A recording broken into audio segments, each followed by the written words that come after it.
Wanda Holloway grew up in the quiet town of Channelview, Texas, a place where dreams were often measured by simple ambitions and the accomplishments of one's children. Wanda's childhood was shaped by traditional values and an environment where success, particularly for girls, was defined by beauty, grace, and social standing. In her world, cheerleading was not just an extracurricular activity. It was a symbol of status and achievement. Wanda's own aspirations of becoming a cheerleader were dashed early in life due to her strict upbringing, which forbade such worldly pursuits. The sting of that disappointment lingered in her heart, slowly hardening into a determination to ensure her daughter would achieve the success she herself had been denied. As Wanda grew older, she meticulously crafted an image of perfection. She married young and began building a family, pouring her energy into her 2 children. But beneath her polished exterior was a woman who viewed life as a competition.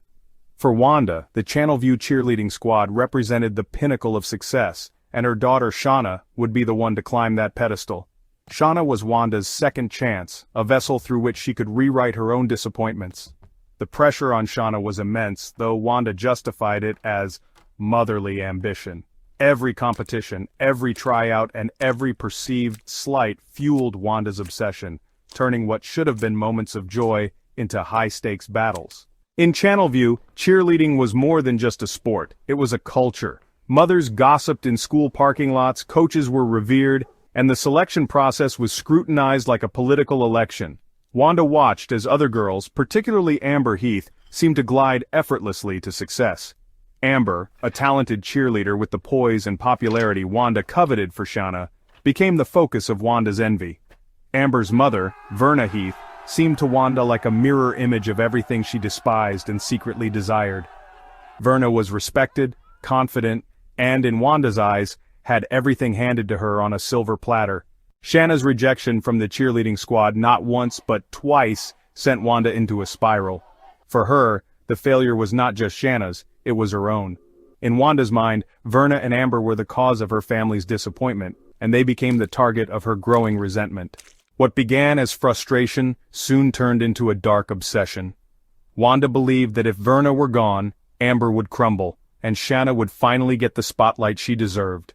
Wanda needed someone to help her execute her twisted plan, and she turned to Terry Harper, her former brother-in-law. Terry had a checkered past and a reputation for trouble, which made him, in Wanda's mind, the perfect confidant. She approached him cautiously at first, hinting at her frustrations and her desire for Wanda to disappear. But soon, Wanda's intentions became horrifyingly clear. She asked Terry to help her arrange Wanda's murder, calmly offering him money to carry out the deed. Wanda believed she was being clever, but Terry was deeply unsettled by the proposal. Instead of agreeing, Terry went straight to the police.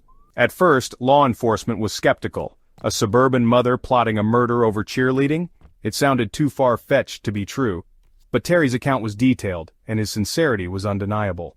The police decided to investigate, but they needed hard evidence. They equipped Terry with a hidden wire and asked him to meet with Wanda again, recording every word of their conversation. The recordings were damning. Wanda's voice was calm and cold as she laid out her plan. She offered Terry money, discussed how the murder should happen, and made it clear that she wanted Wanda Heath gone. Her lack of remorse was chilling. The police had all the evidence they needed, and on January 30th, 1991, Wanda Holloway was arrested. News of Wanda's arrest exploded across Channelview and soon, the entire country. The media seized on the story, dubbing her the pom-pom mom, and painting her as a cautionary tale of parental obsession. Television cameras camped outside the courthouse, and reporters swarmed Channelview, interviewing neighbors, coaches, and cheerleaders.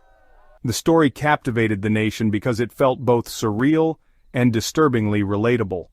Wanda had crossed a line that many parents, under the weight of competitive pressures, had tiptoed near. The trial began on February 5, 1991, and it quickly became a spectacle. The prosecution laid out its case methodically, presenting the recordings as the centerpiece of their evidence. In the tapes, Wanda's voice was devoid of emotion as she calmly discussed hiring Terry to kill Wanda Heath. It was impossible to deny her intent. Terry Harper took the stand as the prosecution's star witness, recounting how Wanda had approached him and what she had asked him to do. The defense attempted to discredit Terry, pointing to his troubled past and suggesting that he had misinterpreted Wanda's words, but the recordings made Terry's testimony bulletproof. Are you thinking 1 or 2 here? That's going, that's something that I would think that would be your first. I want both of them. Okay. Does that mean I can afford it to him? Well, then take the daughter. And then how do you do the one? 5,000. How do you do one? That's his problem. Wanda's own voice betrayed her, and the jury listened with grim expressions as the chilling words played out in court. The defense tried to shift the narrative, portraying Wanda as a loving mother who had been pushed too far by the pressures of a toxic cheerleading culture. They argued that her conversations with Terry were nothing more than frustrated venting, claiming she had never intended to follow through with the plan. But the recordings told a different story. Wanda sounded deliberate, calculated, and deadly serious. The emotional toll on both families was devastating. Verna Heath took the stand and described the fear she felt when she learned Wanda wanted her dead. For Verna, the betrayal was almost incomprehensible. She had shared school events and church pews with Wanda, never imagining that her life could become the target of such hatred. Amber Heath, too, was thrust unwillingly into the spotlight. She became a symbol of Wanda's obsession, though she had done nothing to deserve it. Shanna Holloway, Wanda's own daughter, also bore the weight of her mother's actions. Though she never testified, her presence loomed large over the proceedings. Strangers speculated about how much she knew and whether she felt guilt over her mother's crimes. In reality, Shanna was as much a victim of Wanda's obsession as anyone else. The jury deliberated for only a short time before returning with their verdict: guilty.